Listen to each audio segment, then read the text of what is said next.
Welcome students.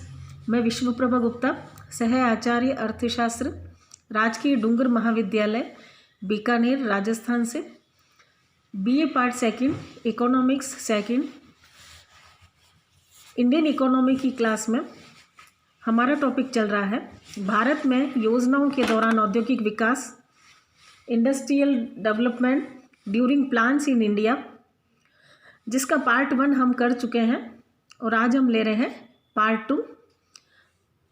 Part 1 के अंतर्गत हमने देखा था कि किस तरह से विभिन्न पंचवर्षीय योजनाओं के अंतर्गत भारत में औद्योगिक विकास हुआ है और इसकी प्रवृत्तियों के अंतर्गत हमने 2 बिंदु लिए थे कि आधारभूत उद्योगों का विकास कहाँ कहाँ हुआ है, साथ ही औद्योगिक विकास सूचकांक के बारे में भी हमने पढ़ा था। नेक्स्ट पॉइंट हम लेते हैं उपभोग उद्योगों का तेजी से विकास। भारत में योजना काल के दौरान जहां आधारभूत उद्योगों में काफ़ी अच्छी वृद्धि हुई है और आधारभूत उद्योगों का पर्याप्त विकास हुआ, वहीं निजी क्षेत्र को भी उपभोग उद्योगों के विकास के लिए काफ़ी प्रोत्साहित किया गया और यही कारण रहा कि भारत में उपभोग उद्योगों का भी काफ़ी विकास हुआ। उपभोग उद्योगों के विकास और उत्पादन के लिए हम तालिका 2 को देख सकते हैं। तालिका 2 में हम देख रहे हैं कि कपड़ा उद्योग का उत्पादन 1950-51 में जहां 422 करोड़ वर्ग मीटर था, वह बढ़कर 2011-12 में 6025.3 करोड़ वर्ग मीटर हो गया। चीनी का उत्पादन जो 50-51 में 11 लाख टन था, वो बढ़कर 1990-91 में 120.5 लाख टन और 2011-12 में 274.3 लाख टन हो गया। कागज उद्योग का उत्पादन 1950-51 में जो 116,000 टन था, वह बढ़कर 2011-12 में 4,130,000 टन के लगभग हो गया। इसी तरह से व्यापारिक वाहनों की संख्या जो 1950-51 में 8.6 हज़ार थी, वो बढ़कर 1990-91 में 145.5 हज़ार और 2011 में 910.2 हज़ार के लगभग हो गई। और इसी तरह मोटरसाइकिल उद्योग के अंतर्गत भी इनकी संख्या 1950-51 में 2000 से बढ़कर 12,007 के लगभग हो गई। तो इस तरह से ये तालिका स्पष्ट करती है कि उपभोग उद्योगों का विकास काफ़ी अच्छा हुआ है और साथ ही उनके उत्पादन में कई गुना वृद्धि हुई है। नेक्स्ट पॉइंट हम लेते हैं औद्योगिक ढांचे में परिवर्तन, change in industrial structure. Bharat में स्वतंत्रता प्राप्ति के बाद औद्योगिक क्षेत्र में संपादित विकास कार्यक्रमों में औद्योगिक ढांचे में हमें आश्चर्यजनक परिवर्तन देखने को मिलता है। भारत के परंपरागत उद्योगों सूती वस्त्र, जूट उद्योग, चीनी उद्योग, चमड़ा उद्योग में विकास अपेक्षाकृत धीमी गति से हुआ है, जबकि उत्पादक व मध्यवर्ती उद्योग जो हैं उनकी अभूतपूर्व प्रगति हुई है। 1950-51 में कुल औद्योगिक उत्पादन में पूंजीगत उद्योगों का भाग केवल 8% था, जो बढ़कर 95-96 में 28.5% हो गया। इसी प्रकार उपभोग उद्योगों का कुल औद्योगिक उत्पादन में भाग 68% था, जो घटकर 20% रह गया। तो यह परिवर्तन जो है औद्योगिक ढांचे में शोक होता है और इस परिवर्तन का जो श्रेय है वह द्वितीय तथा तृतीय पंचवर्षीय योजनाओं को जाता है। इसके बाद हम नेक्स्ट पॉइंट ले सकते हैं डाइवर्सिफिकेशन इन इंडस्ट्रीज, उद्योगों में विविधीकरण।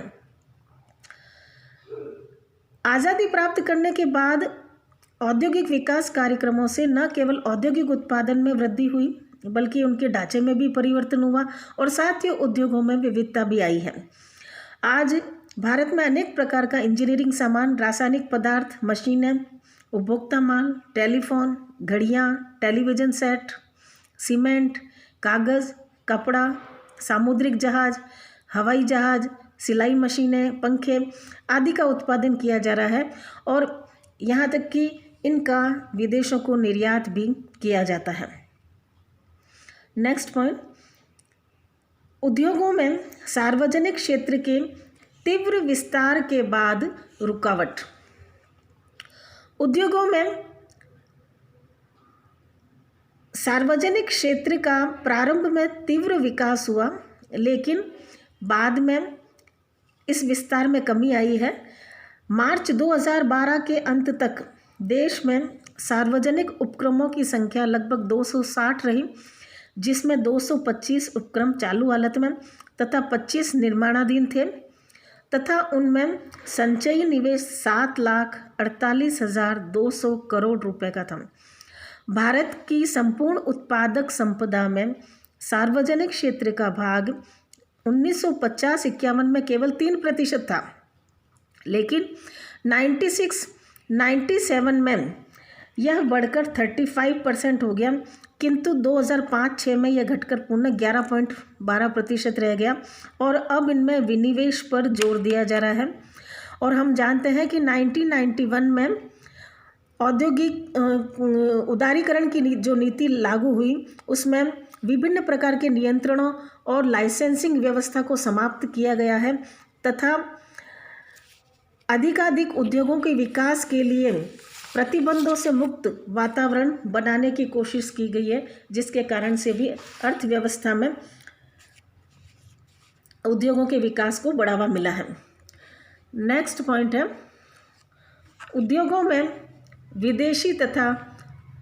विदेशी विनियोग तथा विदेशी सहयोग में वृद्धि। Increase in foreign investment and foreign collaborations in industries. मिश्रित अर्थव्यवस्था की नीति भारत में अपनाई गई है और भारतीय अर्थव्यवस्था मिश्रित अर्थव्यवस्था है। 1949 में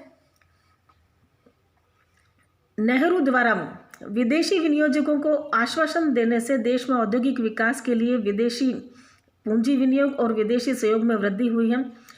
1957 से 1968 तक की अवधि में विदेशी सहयोगों की संख्या 2,959 थी।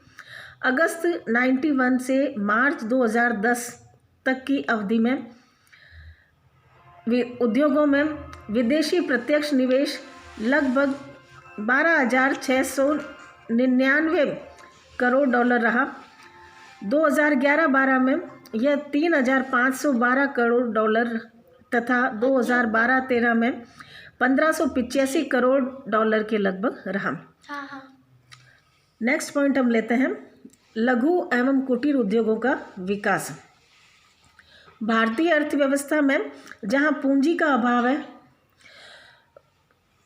वहां और यहाँ पर जहां जनशक्ति काफ़ी मात्रा में बेरोजगार है, लघु और कुटीर उद्योगों के विकास का महत्व बढ़ जाता है। इनके विकास से अधिक लोगों को रोजगार, उत्पादन में वृद्धि, विकेंद्रीकरण तथा समाजवाद का आधार बनता है। पहली योजना में इनके विकास के लिए 42 करोड़ रुपए, चौथी योजना में 243 करोड़ रुपए, सातवीं योजना में 3,249 करोड़ रुपए तथा आठवीं योजना में लगभग 7,094 करोड़ रुपए व्यय हुए। तालिका से हम लघु उद्योगों की प्रगति को स्पष्ट कर सकते हैं।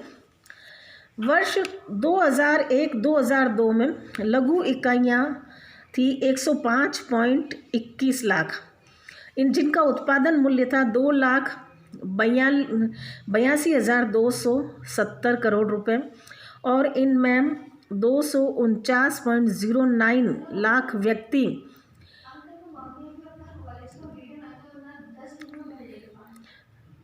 व्यक्ति रोजगार में लगे हुए थे और 11,244 करोड़ रुपए का निर्यात किया गया था।